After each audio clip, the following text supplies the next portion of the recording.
Welcome to an advanced practice all around the hips for around 10 minutes.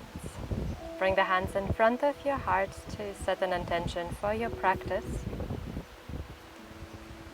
And take a deep breath into the nose, out through the mouth.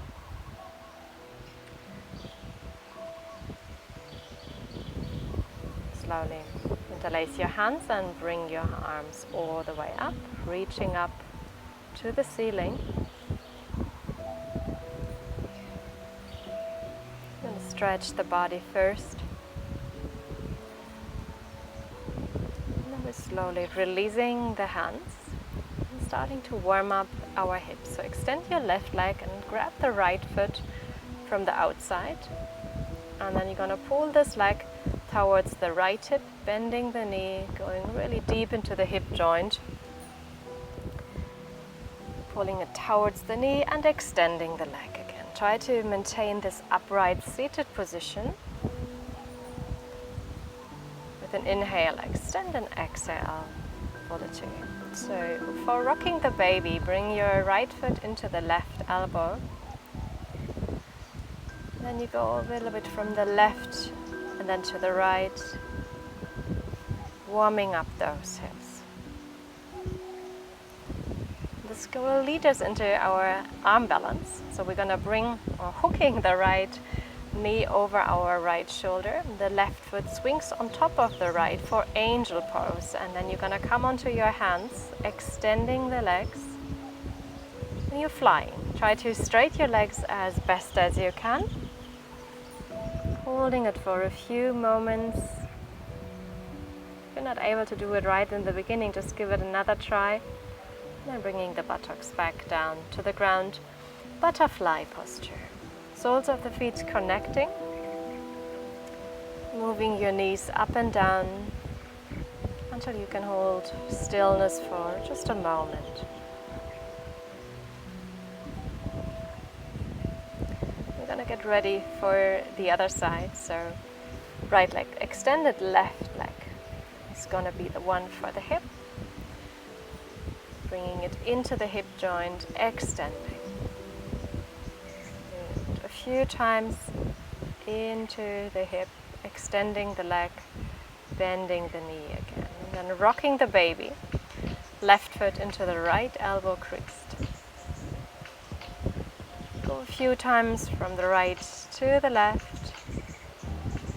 And this time you know what comes. We're going to prepare for our angel posture. So get ready to hook your left knee over the left shoulder this time.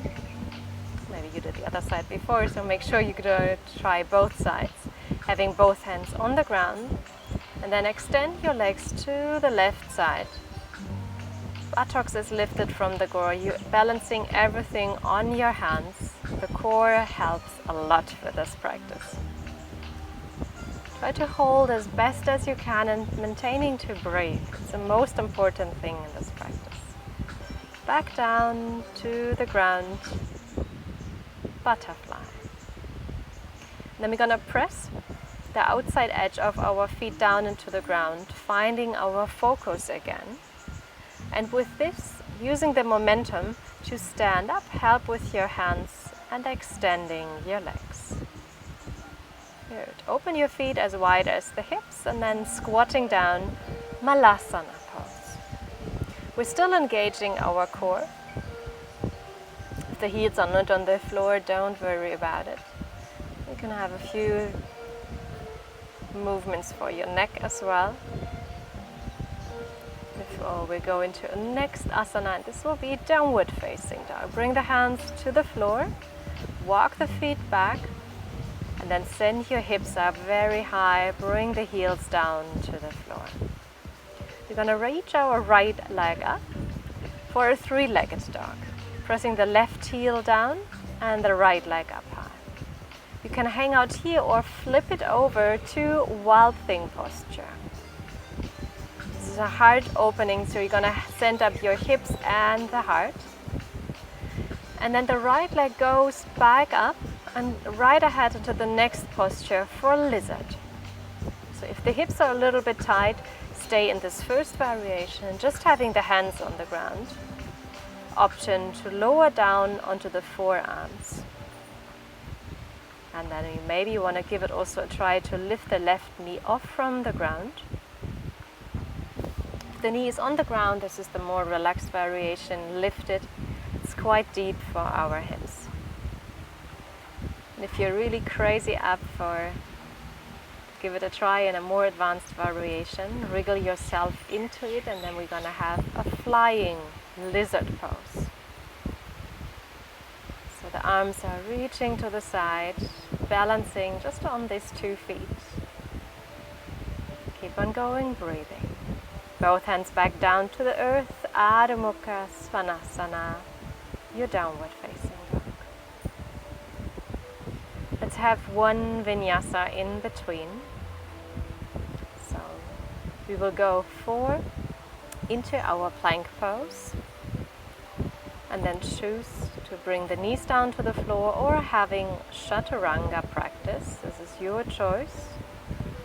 Following with an upward facing dog, or stay with a cobra. And then finally going back with an exhale to downward facing dog, rolling over the toes, step back. Let's do the other side. Lifting your left leg up high, the 3-legged dog comes first. And then maybe you want to flip it over into your wild thing posture. Combining this heart and hip opening. Your right leg is straight, your left knee is bent, you send the heart up high. And then we're transitioning into our lizard pose. So bringing the left hand back down to the earth and swinging your left foot forward all the way. Hands on the ground, or bringing the knee down to the floor and also lowering down onto your forearms. Well, the hip side might feel a little bit different. Sinking deep into the hips, the active variation. If you took it on the other side, please do so on this side as well. And lift the right knee off from the floor. Tuck the toes under from your right foot. Option for the active variation of lizard. And if you want to fly, you're going to bring the arms to the side. The left is wriggled under the left leg. The right arm goes to the right side. You're going to use a little bit momentum to transition into Virabhadrasana 2. It's our second warrior. Spiral yourself up. Second warrior. Check that always your knee and your toes are staying in one line, looking over your left fingertips. The joyful warrior. Raising up this left arm, the right can be somewhere on the back or wriggled around. And back into Virabhadrasana 2. Straight your left leg again, transitioning over to the other side. So bring the left foot in, your right foot out, second warrior to the other side. For the joyful warrior, the right arm goes up and the left hand goes onto the back or all around.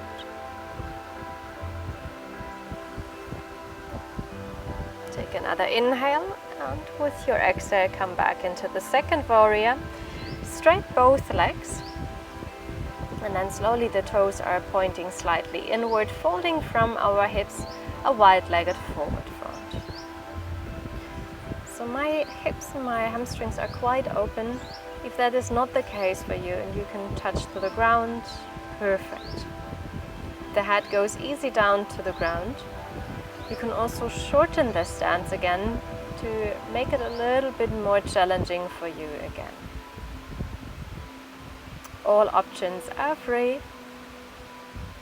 Maybe you're grabbing to your big toes, to the ankle, or just having the forearms down onto the ground. So we're going to bend into our right knee for Skandasana posture. Left leg is extended, right knee is bent, and then you can bring the hands in front of the heart or interlace, grab around and take a bind. Now we're going to stay active during the whole time in this position, especially our adduktoren, our core is on fire. Releasing and like a ninja transition to the other side. Left knee is bent, right leg is straight. Same as on the other side. Grab the opposite hand. Swing the left arm around. Slowly release also on this side. Come back to the midline. And then we're going to heel toe our feet together for Uttanasana, forward fold. You can grab the opposite elbow, bringing the head a little bit closer to the knees. Maybe give it a shake.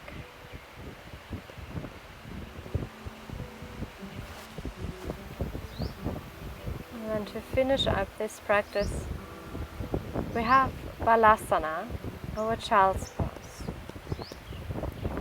So slowly bring the hands down to the floor, bring the knees down. Option to have the knees wide open or the knees together. And this might be everything for now. Maybe you want to stay in a longer Shavasana and enjoy the relaxation part. Wishing you a wonderful day ahead. It was very nice to practice with you. Namaste and goodbye.